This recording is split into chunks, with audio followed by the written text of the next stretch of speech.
All right, down there. What we're looking at here is you got normal wear. Incidentally, this right here, and a lot of you guys have probably already been there, that's a clutch disc. Got me? The input shaft goes through here. There's your lining. You notice there's a little bit of lining left before you get down to those rivets. And whenever you see these little lines start to disappear and you're getting close to those rivets, you've worn out, that's when your clutch is going to start to slip. This little spring pack right here catches the torsional, vibrations whenever you're let off the clutches, doing, instead of, if you don't have the spring packs in there, it's basically, if you just build it solid, just rip it apart. Basically, because it would, this actually has to do, and sometimes you'll see these all busted out, you'll see pictures of this in a minute. These splines right here, and the ones on the input shaft they slide on, you got to inspect them and grease them up real good when you put it on there. But anyway, this actually goes toward the flat part. If you'll look at most of the time, this here will say flywheel side. The other part goes into the pressure plate. And over there is, that's a pressure plate. You got it? Pressure plate, clutch disc. These two go together. I don't know if you want to pass those around, but there they are. You can look at them. I just leave them right there because they're darn heavy. You can look at them on the way out. Okay. All right. Now, normal wear, right there.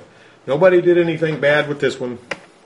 This one right here, you notice these springs, what you're looking at on that, are these little springs right here. See these springs right here? That's what you're looking at a picture of right there. Those springs right there. All right. Now then. All right, excessive vehicle load, high-speed downshifting, lugging the engine. Remember those because that's going to be on your pop test. All right. If, and what you're looking at right here, somebody puts a transmission in there, they don't support the engine right, and you take a straight edge and put it across this clutch disc and you find out it's sort of bent, like what they're talking about there. See how it's got a straight edge here and you can see that it's bent? If the engine, if the transmission is hanging on this, it can distort that. If it distorts that, part of it will always be dragging against that. Even when you got the clutch mashed, your input shaft is always turning and the gears will grind every time you put it in gear. You got me?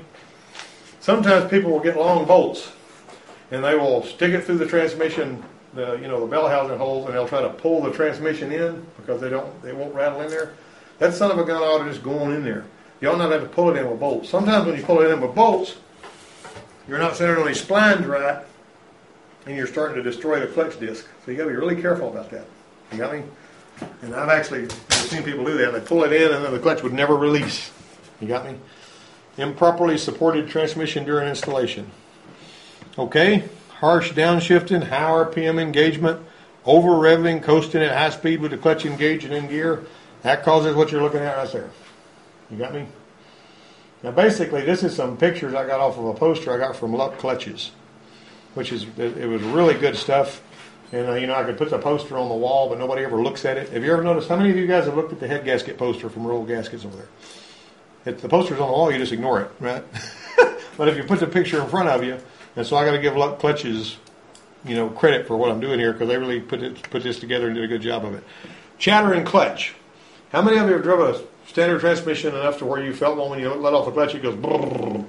You have that? That's a chattering clutch. Usually, if you got flywheel rough, not serviced properly, I'll tell you something else that'll make that happen, is you get a little bit of oil on the clutch.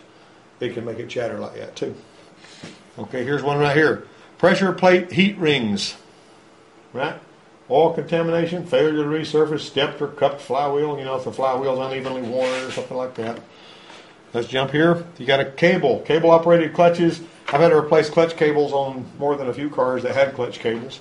That's really rare now. You don't hardly ever see a clutch cable anymore, but everybody's using, hydraulic clutches.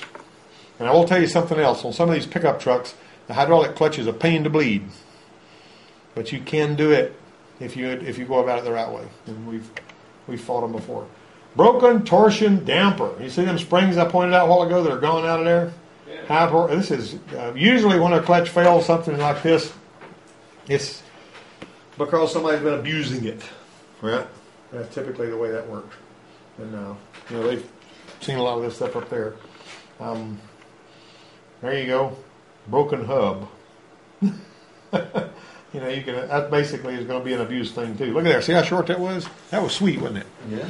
Okay. All right. Then. See, I'm not going to. All right. Now then, let me stop the camera.